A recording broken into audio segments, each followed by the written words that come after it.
Good morning, Immaculate Conception Catholic School family. Welcome to an incredible Tuesday. Huge thank you again to all the teachers, all the educators out there, to all the parents who are stepping in and supporting the academic journey of their children. Thank you, thank you, thank you. We're going to start seeing some changes in the closure. And, I know by Friday, I think hair salons and barbershops and some of these places will be opening up. So get your appointments and get your hair done. It's going to be, an entry back into what we used to call normal.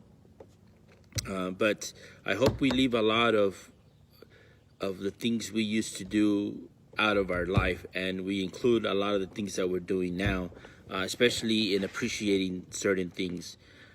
There's a story that I heard recently, and it's it's a guy who's Mother's Day is coming up, and he decides to go to the store, and his mom lives 200 miles away, so he goes to a store and takes advantage of the convenience of the modern world, and he places an order and sets it to be delivered to mom on the day of, and he goes to the clerk and orders a dozen roses, a beautiful bouquet for his mom, a beautiful card, and lets them know the information of where they want him to be delivered, what time, and everything is beautiful.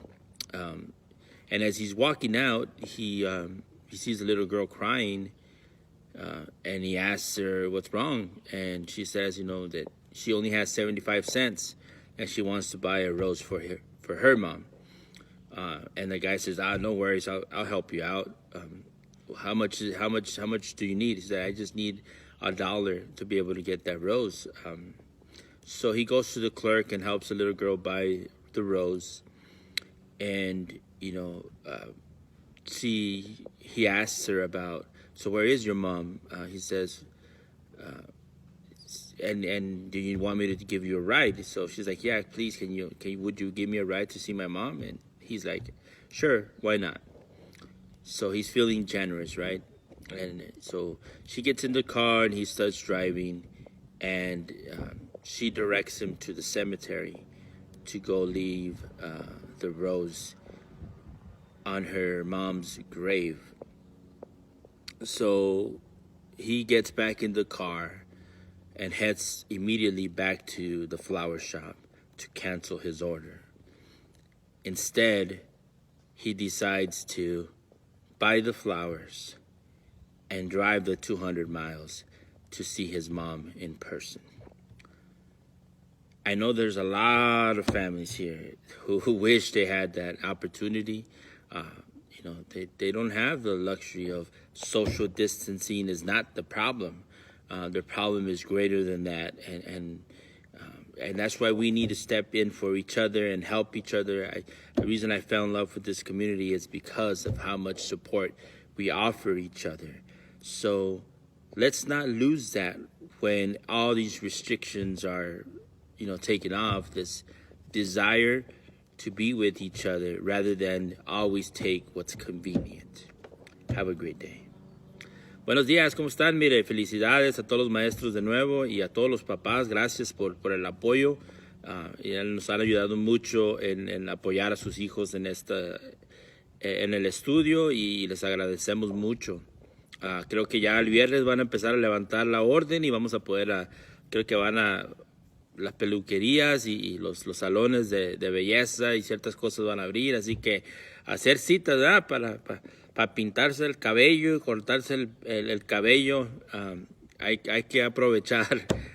Pero me acuerdo mucho esto de una historia que escuché hace poco, y ojalá y aprendamos de esta situación, ¿verdad? Pero escuché una historia de un señor que va a la tienda, y su mamá vive 200 millas de retirado, ¿verdad? Entonces él va a la tienda y aprovecha la conveniencia de que puedes ir a la tienda, ordenar unas flores y mandárselas y enviarlas a la persona que quieras en el otro lugar, y ellos se encargan de todo. Escribes una tarjeta y vas y compra un paquete bien bonito para enviarle a su mamá para el Día de las Madres. Y deja todo listo y al salir de la tienda mira a una niña que está llorando y se conmueve con compasión y le pregunta, ¿qué pasa? Y la niña le dice que nomás tiene 75 centavos y le hace falta para completar para una flor para poder llevársela a su mamá. Y el señor le dice, no te preocupes, yo te ayudo. Y va, se mete para adentro y compran una flor y le pregunta, ¿ocupas que te lleve con tu mamá? Porque ahorita ando de fuera, no tengo nada que hacer, si quieres te puedo dar un aventón. Y le dices, sí, claro, si me llevas a ver a mi mamá, te lo agradeciera mucho. Y él se mete la niña al carro y se suben y lo dirige hacia el panteón. Y la niña va y le deja la flor a su mamá en el panteón. Y el muchacho se conmueve de vuelta por lo que ve y entonces se regresa inmediatamente a la tienda a cancelar la orden.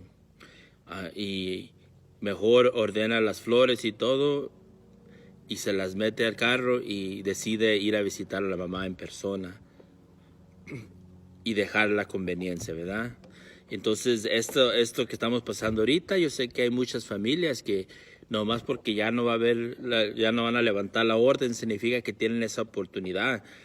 Muchas familias de nosotros conocemos a varias gentes que no pueden ir a visitar a la mamá, no pueden ir a visitar al papá, al hermano, porque vivimos acá un poquito retirados.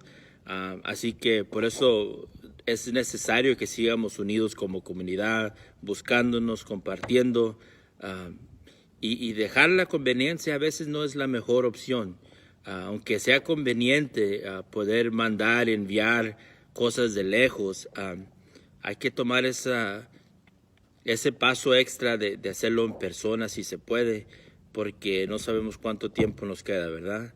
Así que primeramente Dios, vamos a salir de esto y que nos quede ese recuerdo de que no todo lo que es conveniente significa que tenemos que hacerlo. Podemos a veces hacer ese esfuerzo y para poder hacer la diferencia.